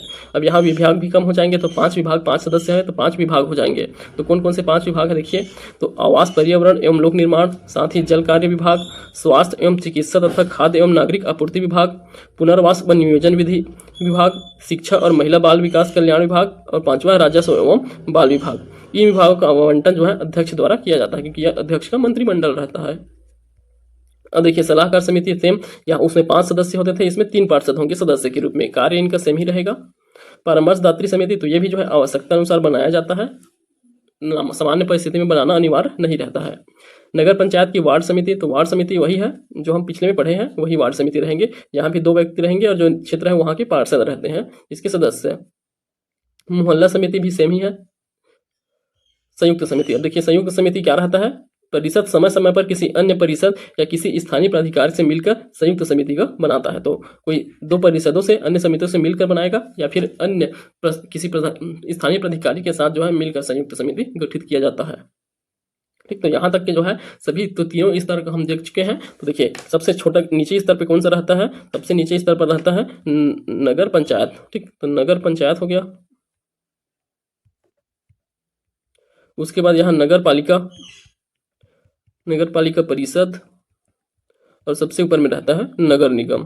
ठीक, तो हम तीनों स्तर को देख लिए हैं, पूरा डिटेल से भी देख लिए, लगभग कॉमन ही है सब चीजें, जो अलग है आपको मैं बता दिया हूँ। ठीक, अब आगे देखिए जो नगर निकाय में चुनाव की प्रक्रिया होता है, तो ये अंतिम चैप्टर है इस टॉपिक का, तो अंतिम चैप्टर है, तो इसे पढ़ लीजिएगा आप, ये बहुत इंपॉर्टेंट है। तो चलिए इसे हम पढ़ते हैं अब। तो नगर निकाय में जो चुनाव की प्रक्रिया होती है वो कैसी होती है? तो चुनाव सबसे पहले राज्य निर्वाचन आयोग द्वारा कराया जाता है। अप्रत्यक्ष किनका होता है, अप्रत्यक्ष किनका होता है, हम बार बार देख चुके हैं, तो इस टेबल को हम अभी छोड़ रहे हैं। ठीक, तो महापौर का ये प्रत्यक्ष है, नगर पार्षद का भी प्रत्यक्ष है, सिर्फ उपाध्यक्ष का बस क्या रहता है, उपार्षद का बस अप्रत्यक्ष रहेगा। संबंधी अधिकारी, तो अब अधिकारी हम जैसे पंचायती राज में अधिकारी पढ़े हैं, वही सब अधिकारी यहाँ भी रहेंगे। तो देखिए राज्य निर्वाचन आयोग, उनके द्वारा जिला निर्वाचन, प्रत्येक जिला में जिला निर्वाचन अधिकारी नियुक्त किया जाएगा, उनके द्वारा फिर रिटर्निंग अधिकारी नियुक्त किया जाता है, फिर रिटर्निंग अधिकारी द्वारा पीठासीन अधिकारी, ये प्रत्येक मतदाता केंद्र में रहते हैं पीठासीन अधिकारी, फिर उनके नीचे जो है मतदाता अधिकारी रहते हैं, इनके सहायक के रूप में कार्य करते हैं पीठासीन अधिकारी के। तो 4 अधिकारी रहते हैं, जिला निर्वाचन अधिकारी, रिटर्निंग अधिकारी, पीठासीन अधिकारी, मतदाता अधिकारी। तो जैसे हम पंचायती राज में पढ़े हैं सेम उसी प्रकार है, कुछ चेंज नहीं है। देखिए जिला निर्वाचन अधिकारी की नियुक्ति राज्य निर्वाचन आयोग द्वारा करते हैं, शेष अन्य अधिकारियों की नियुक्ति जिला निर्वाचन अधिकारी करता है। तो ये देखिए जिला निर्वाचन अधिकारी राज्य निर्वाचन आयोग द्वारा नियुक्त किया जाएगा, इनके सहयोग हेतु उप जिला निर्वाचन अधिकारी भी नियुक्त किया जाता है। विशेष नगरीय निकाय चुनाव हेतु जिला निर्वाचन अधिकारी होता है। तो नगरीय निकाय चुनाव हेतु जो है जिला निर्वाचन अधिकारी होता है। रिटर्निंग अधिकारी, तो रिटर्निंग ऑफिसर, इनकी देखिए इनकी नियुक्ति जो है या तो राज्य निर्वाचन आयोग द्वारा किया जाएगा, या फिर राज्य निर्वाचन आयोग की सहमति से जिला निर्वाचन अधिकारी द्वारा किया जाएगा। ये जो है नगरीय निकाय चुनाव के एक क्षेत्र के लिए एक या एक से अधिक रिटर्निंग अधिकारी नियुक्त किए जाते हैं। इनकी भूमिका क्या रहेंगे? देखिए ये जो है नायब तहसीलदार श्रेणी के अधिकारी होते हैं, पहले भी देखे हैं। नायब तहसीलदार के श्रेणी के होना चाहिए अधिकारी, उससे निम्न श्रेणी के नहीं होते हैं। जिला निर्वाचन अधिकारी जिला मुख्यालय पर नगर निगम चुनाव के लिए पदेन रिटर्निंग अधिकारी होता है। तो ये जो है नगर निगम चुनाव है तो जिला स्तर पर जो है स्वयं जिला निर्वाचन अधिकारी पदेन रिटर्निंग अधिकारी होते हैं। इसके सहयोगी हेतु सहायक रिटर्निंग अधिकारी की नियुक्ति किया जाता है। या भी जिला निर्वाचन एवं रिटर्निंग ऑफिसर को उनके कार्य संपादन की सहायता करने के लिए एक या एक से अधिक व्यक्तियों को पद पर नियुक्त किया जा सकता है। ठीक, अब फिर होता है अगला पीठासीन अधिकारी। तो पीठासीन अधिकारी यह रिटर्निंग अधिकारी द्वारा जिला निर्वाचन अधिकारी के पूर्व अनुमति से नियुक्त किया जाता है। इसकी भूमिका प्रत्येक मतदान केंद्र में एक पीठासीन अधिकारी नियुक्त किया जाता है जो उस मतदान केंद्र के लिए प्रमुख होता है। तो एक मतदान केंद्र का प्रमुख पीठासीन अधिकारी होता है। इसके सहयोगी प्रत्येक मतदान केंद्र में पीठासीन अधिकारी के सहयोगी हेतु मतदान अधिकारी की नियुक्ति करते हैं। यह नियुक्ति भी रिटर्निंग अधिकारी द्वारा किया जाता है। तो इनकी सहायता हेतु एक मतदान अधिकारी भी होते हैं। विशेष तथ्य याद रखेंगे, यदि मतदान अधिकारी अनुपस्थित हो जाए तो पीठासीन अधिकारी मतदान केंद्र में उपस्थित किसी भी व्यक्ति को मतदान अधिकारी के रूप में नियुक्त कर सकता है, जिसकी सूचना वह रिटर्निंग अधिकारी को देगा। यदि पीठासीन अधिकारी अपरिहार्य कारणों से अनुपस्थित हो जाए तो उनके कृत्य को अनुपालन हेतु रिटर्निंग ऑफिसर द्वारा प्राधिकृत मतदान अधिकारी द्वारा किया जा सकता है। ठीक, सेम है जो हम पंचायती राज में पढ़े हैं उसी प्रकार। फॉर्म जमा करने की प्रक्रिया। देखिए फॉर्म जमा करने के लिए यहाँ क्या क्या प्रक्रिया है, जमानत राशि और सबको यहाँ देखेंगे। देखिए प्रस्तावक और उम्मीदवार दोनों में से किसी के द्वारा भी जमा किया जा सकता है फॉर्म को। यह फॉर्म रिटर्निंग अधिकारी के पास जमा किया जाता है। जमा करते समय क्या क्या दस्तावेज होना चाहिए, तो सबसे पहले अभ्यर्थी का नामांकन पत्र होना चाहिए। दूसरा शपथ पत्र। तो शपथ पत्र इसमें नगरीय निकाय के प्रत्येक चुनाव पद हेतु प्रथम श्रेणी मजिस्ट्रेट या नोटरी के समक्ष ली गई शपथ पत्र निर्धारित प्रारूप के अनिवार्य जमा किया जाएगा। इसमें जमानत राशि। तो देखिए जमानत राशि अलग अलग स्तरों पर अलग अलग होता है। तो आरक्षित वर्ग के लिए और सेम उसका आधा जो है अनारक्षित वर्ग के लिए रहता है, उसका आधा जो है आरक्षित वर्ग के लिए रहता है। तो नगर पंचायत के पार्षदों के लिए 1000 है, तो इनका आधा आरक्षित वर्ग में कौन कौन आते हैं, ST आएंगे, SC आएंगे, OBC आएंगे और महिला। ठीक, तो महिला ये सभी जो है 4 आरक्षित वर्ग में आते हैं, तो उनके लिए जो है 500 रहेगा, इनके लिए 1000। नगर पालिका परिषद में इनका 3000 है अनारक्षित में, तो इनका 1500। और यही नगर निगम में इनका 5000 है, तो इनका 2500 है। ठीक, जिला रिटर्निंग अधिकारी या जिला कोषागार कार्यालय में यह प्रतिभूति निक्षेप जमा की जाती है। डाले गए कुल वैध मतों का 1/6 हिस्सा प्राप्त न होने की स्थिति में, तो कुल मत का 1/6 हिस्सा प्राप्त न होने की स्थिति में जमानत राशि जब्त कर ली जाती है, जिसे जमानत जब्त के नाम से भी जाना जाता है। तो जमानत जब्त कब किया जाएगा, 1/6 हिस्सा अगर नहीं पाते हैं, टोटल वैध मत पड़ा हुआ है, टोटल वैध दिया गया है, उसका जो है 1/6 हिस्सा अगर उस उम्मीदवार को नहीं मिलेगा तो उनका जमानत राशि जब्त कर लिया जाता है। चलिए अब देखिए नामांकन पत्र। तो नामांकन पत्र का नामन निर्देशन पत्र की समीक्षा, इसका स्क्रूटनी किनके द्वारा किया जाता है, किस आधार पे। देखिए इसका आशय है अभ्यर्थी द्वारा अपनी उम्मीदवारी हेतु प्रस्तुत नाम निर्दिष्ट पत्र की जांच करना, नामांकन पत्रों की समीक्षा करना। कब किया जाता है, नामांकन पत्र भरने की अंतिम तारीख के अलग कार्य दिवस के नामांकन पत्रों की समीक्षा प्रारंभ की जाती है। तो जब तारीख खत्म हो जाता है, अंतिम तारीख जहां नामांकन पत्र भरने की, उसके अगले दिन से जो है यह किया जाता है अधिकारी द्वारा, रिटर्निंग अधिकारी द्वारा। तो कौन करता है, रिटर्निंग अधिकारी द्वारा अगले 3 दिनों तक के लिए चलता है। तो 3 दिनों तक के जो है इसकी समीक्षा करेगा कि कुछ अर्हता या निरर्हता है तो नहीं है। तो निरर्हत कब किया जाएगा, उनके नामांकन फॉर्म को जो है कब नामंजूर कर दिया जाएगा, उसके लिए कंडीशन दिया गया है। उस पद हेतु अर्हता को पूर्ण नहीं करता हो तब यदि प्रस्तावक नामांकन पत्र पर हस्ताक्षर नहीं किया हुआ है तब निर्धारित किया जाएगा। यदि उम्मीदवार शपथ पत्र या प्रस्तावक या प्रतिभूति निक्षेप संबंधी प्रावधानों का पालन न करता हो तब, यदि उम्मीदवार या प्रस्तावक का हस्ताक्षर वास्तविक न हो तो, यदि कोई उम्मीदवार एक से अधिक नामांकन फॉर्म एक ही पद के लिए जमा कर दे तो ऐसे नामांकन फॉर्म जो अंतिम तारीख के बाद जमा किया गया हो उसे भी, यदि नामांकन पत्र में कोई संशोधन हो तब, तो ये सब चीजें हो तब जो है उनकी नामांकन पत्र को जो है नामंजूर कर दिया जाता है।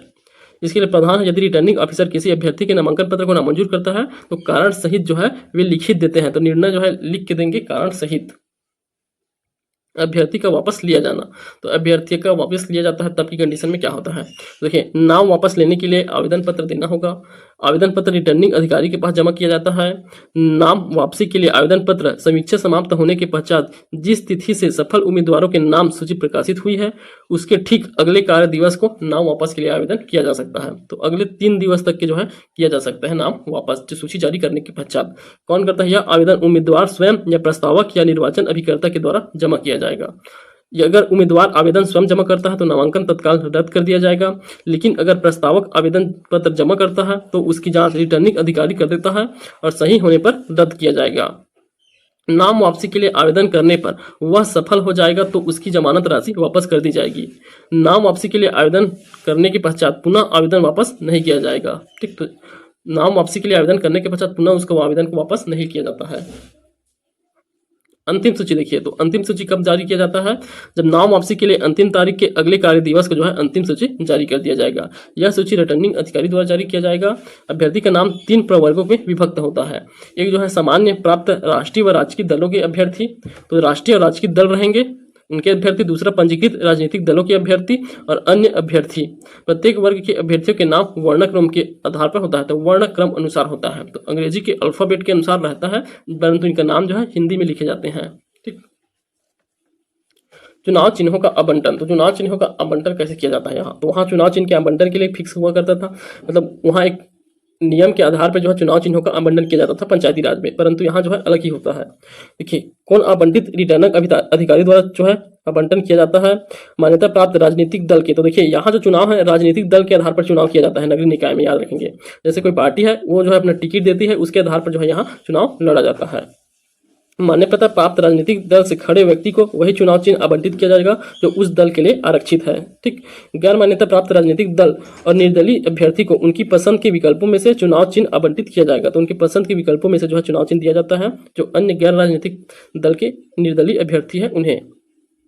सूचना के प्रकाशन की रीति, तो सूचना के प्रकाशन की रीति, मतदान की नियत तिथि की गई तारीख से कम 20 दिन पूर्व ऐसी सूचना की एक प्रति किन्हें किन्हें दिया जाता है? तो जिला निर्वाचन अधिकारी को, रिटर्निंग ऑफिसर को संबंधित निकाय के कार्यालय में सूचना फलक पर चिपकाई जाती है। जो भी सूचना देना रहता है चुनाव चिन्ह के आवंटन से संबंधित उन सूचनाओं के संबंध में। निर्वाचन प्रक्रिया का रद्द या प्रतिदिष्ट होना। अब देखिए, निर्वाचन की प्रक्रिया कैसे रद्द किया जा सकता है? मान्यता प्राप्त राजनीतिक दल के किसी उम्मीदवार की मृत्यु होने पर, चुनाव लड़ने वाले केवल एक ही अभ्यर्थी शेष होने पर, उपरोक्त तथ्यों के आधार पर जिला निर्वाचन अधिकारी चुनाव रद्द कराकर राज्य निर्वाचन आयोग को सूचित कर सकते हैं। निर्विरोध निर्वाचन देखिए, तो निर्विरोध निर्वाचन यदि किसी चुनाव स्थान के लिए अभ्यर्थी वापस लेने की नियत तिथि तक समय के पश्चात यदि केवल एक अभ्यर्थी शेष रह जाए, तो यदि कोई एक ही व्यक्ति नाम निर्दिष्ट पत्र दाखिल किया गया है, तब इन दो कंडीशन में क्या किया जाता है? निर्विरोध निर्वाचन होता है। अगर कोई एक शेष ही बचा हुआ है तो वही जो है वहां के लिए चुना जाएगा। निर्वाचन में मतदान की रीति, तो यह जो है निर्वाचन आयोग के आदेशानुसार मतपत्र या मतदान मशीन में मत दिए जाते हैं। तो मतपत्र में होता है कहीं कहीं, और कहीं मतदान मशीनों के माध्यम से ही होता है, ईवीएम मशीन के माध्यम से। मतदान की प्रक्रिया देखिए, अंधे तथा शिथिलांग मतदाताओं के लिए उनकी असमर्थता के कारण पीठासीन अधिकारी उनकी सहायता के लिए 18 वर्ष से अधिक आयु के एक व्यक्ति को मतदान कोष्ठ में ले जाने की अनुमति देता है। किनके लिए? अंधे या शिथिलांग मतदाताओं के लिए। मतदान केंद्र का चयन रिटर्निंग ऑफिसर द्वारा किया जाएगा। कब? मतदान तारीख से कम 20 दिन के पूर्व। यदि मतदान केंद्र परिवर्तित करना है तो आयोग को पूर्वानुमोदन से होगा। तो कोई मतदान केंद्र परिवर्तित करना चाहते हैं तो आयोग द्वारा पूर्व अनुमोदित होना आवश्यक होता है। अब देखिए, ये चुनाव का विवाद, तो ये जो लास्ट है चुनाव का विवाद। अगर चुनाव संबंधित किसी भी प्रकार का विवाद उत्पन्न होता है, विवाद की परिस्थिति उत्पन्न होता है, तो इसका प्रथम क्षेत्र अधिकार उस जिले के जिला न्यायालय को होगा जिसे जिले में निकाय स्थित है। तो जिला निकाय को पहला क्षेत्र माना जाएगा। ठीक। तो यहाँ हमारा नगरीय निकाय कंप्लीट होता है। ठीक। तो अब आगे हम जो है एक टॉपिक और बचा है योजना वाला, उसे पढ़ेंगे। ठीक। तो यहाँ से हमारा नगरीय निकाय कंप्लीट होता है एक ही वीडियो में। लगभग 1 घंटे का वीडियो बना है, इसमें आपका पूरा नगरीय निकाय जो है कंप्लीट हो गया है। तो ये ज़्यादा कठिन नहीं है, इतना ज़्यादा इंपॉर्टेंट भी नहीं रहता है। इस बार चुनाव है इसलिए जो है इंपॉर्टेंट है, तो आप इसे एक बार पढ़ सकते हैं। धन्यवाद।